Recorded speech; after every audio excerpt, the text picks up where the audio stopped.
Hey guys, welcome to the Field of 68 YouTube channel. If you like what you see here, hit that subscribe button and you'll get more college basketball content just like this.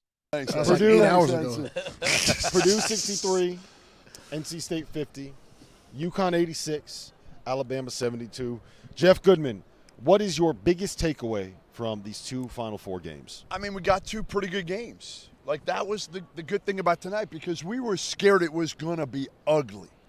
And the first one, to me, the score wasn't quite indicative of the game.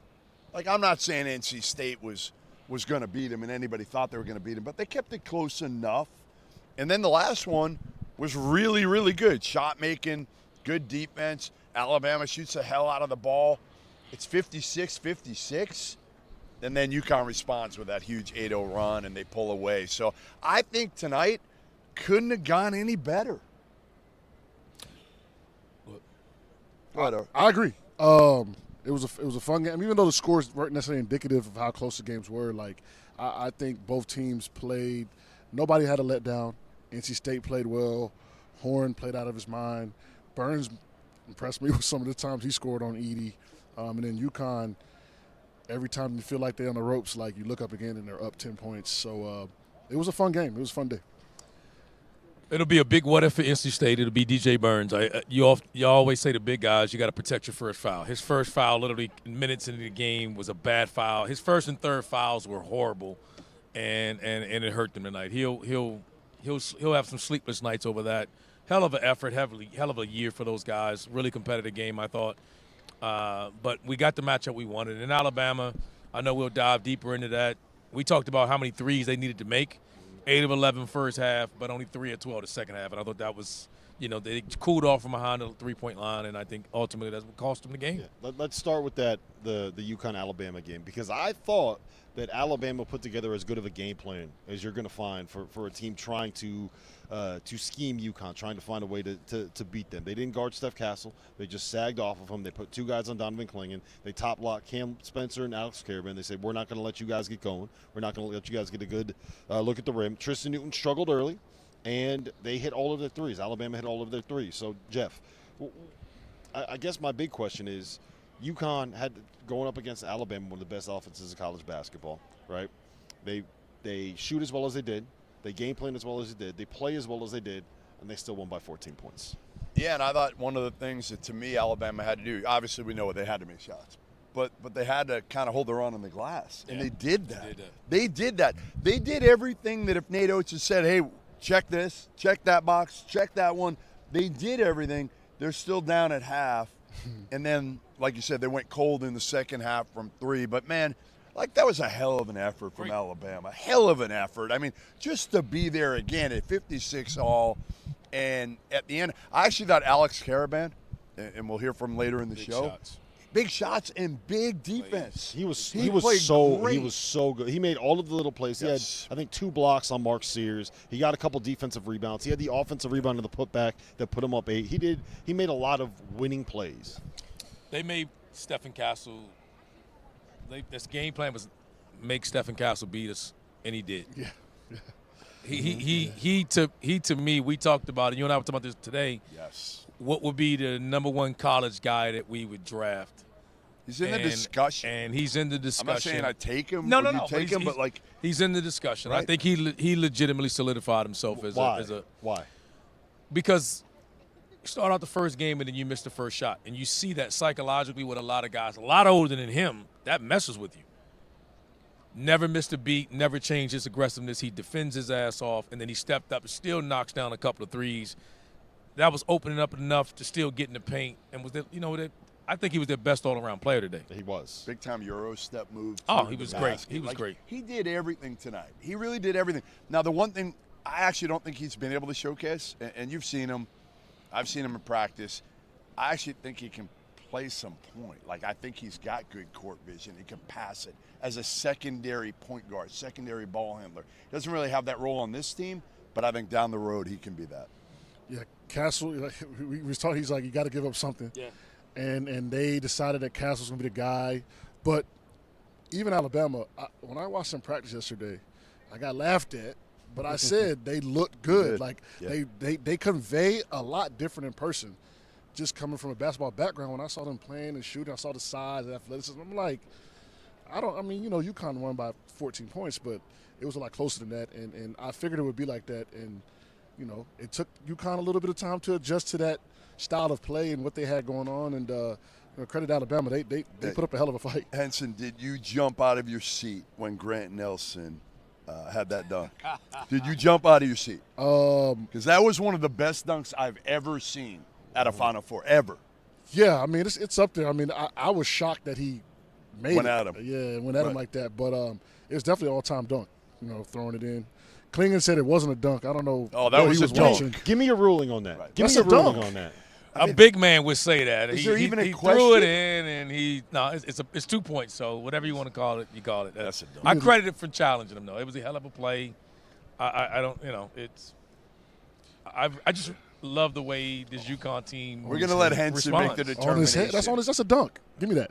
That's a dunk. The big man would say. That's a that. dunk. The big man would say. That. I expect the big man to say. That. If you did that in your day, they said it would. If I did it on you, would it's a dunk. You'd be, No damn you'd be. So it's a dunk. Hey, RC was more like Braden Smith earlier tonight when he tried to dunk. Oh, that wasn't pretty. At least he got blocked. Braden Smith, look. Braden Smith was trying to do We'll the get to that. fingertip. Yeah. We'll get to Braden Smith and his struggles later. We'll leave him alone. So Almost had a with triple-double UConn today. as they are moving forward, I think the thing that would worry me is that for Purdue, the thing that would worry me is that we saw the NBA players, the best prospects on this team, the Steph Castle and the Donovan Klingon, were probably the two best players, I think, for UConn tonight, right?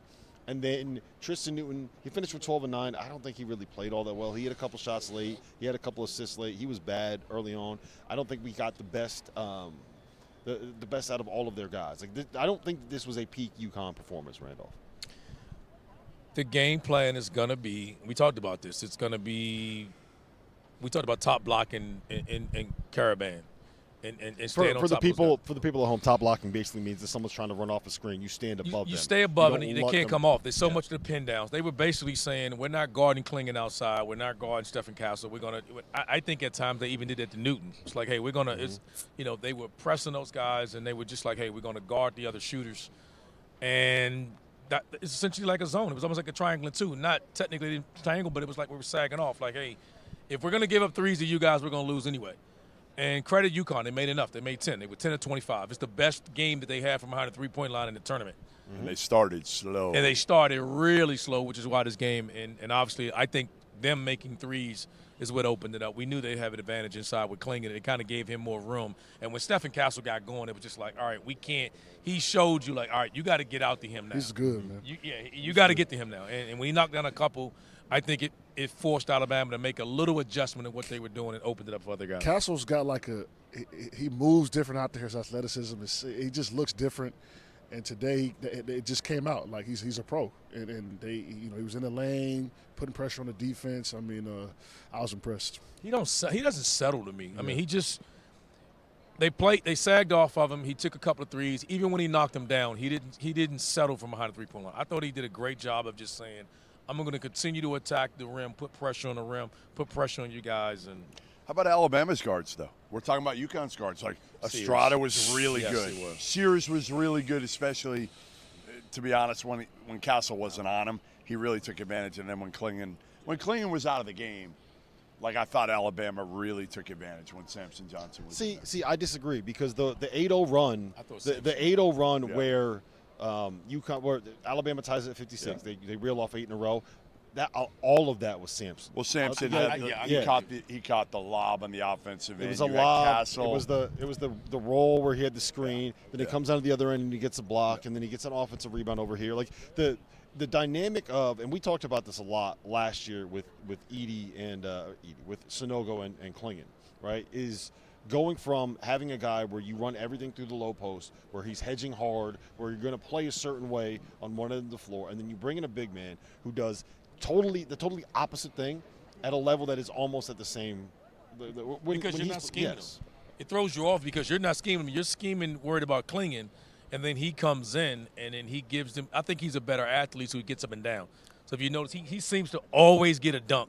some type of rim running or some type of slip because of his athleticism. And they're not worried about it. No, they're not worried about it. He perfectly complements him, and he gives them a little addition that I think he moves a little bit better than Klingon on the floor. Yeah, we're going to hear from Alex Karaban here in a second, but do you see him, Karaban, as a fit in the NBA? This is a conversation I've had with a bunch of people. I think so. His game isn't the sexiest game, but he gets a lot of stuff done, and he makes a lot of winning plays. Well, the NBA now is you pay your top 2 guys $150 million a year, and then you have role players. And I think Karaban is a perfect complement.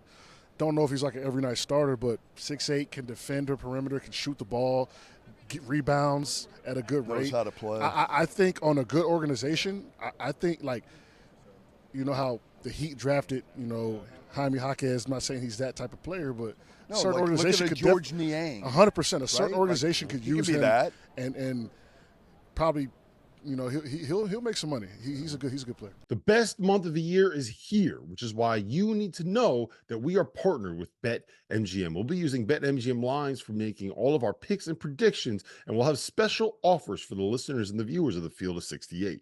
If you haven't signed up for BetMGM yet, you can use bonus code FIELD, and you will get up to a $1,500 first bet offer on your first wager with BetMGM. Here's the best part. All you need to do is deposit and bet $10 of your hard-earned money to get it. This is what you have to do to make it work. Download the BetMGM app and sign up using that bonus code FIELD. Deposit at least $10 and place your first wager on any game. You'll get up to $1,500 in bonus bets if your bet loses. Just make sure you use that bonus code FIELD when you sign up. Most importantly, we have some fun stuff coming up for the rest of the NCAA tournament. Bet insurance tokens, college hoops odds boost, and the thing that I love the most, a nice little parlay boost, as well as a ridiculous array of prop bets for anything that you could possibly imagine betting on. From odds on getting to the Final Four to national championship futures, I'm calling it right now. BetMGM is the king of the prop bet. So go download the BetMGM app. Use that code FIELD and sign up today. And while I've got you, a quick request. The best way to support the Field of 68 content you get for free is to engage with us. Rate and review the pod in any podcast app. Like and share the YouTube videos that you enjoy. Tell your friends about us. It all helps in a world where the algorithm is king. And now, back to the show.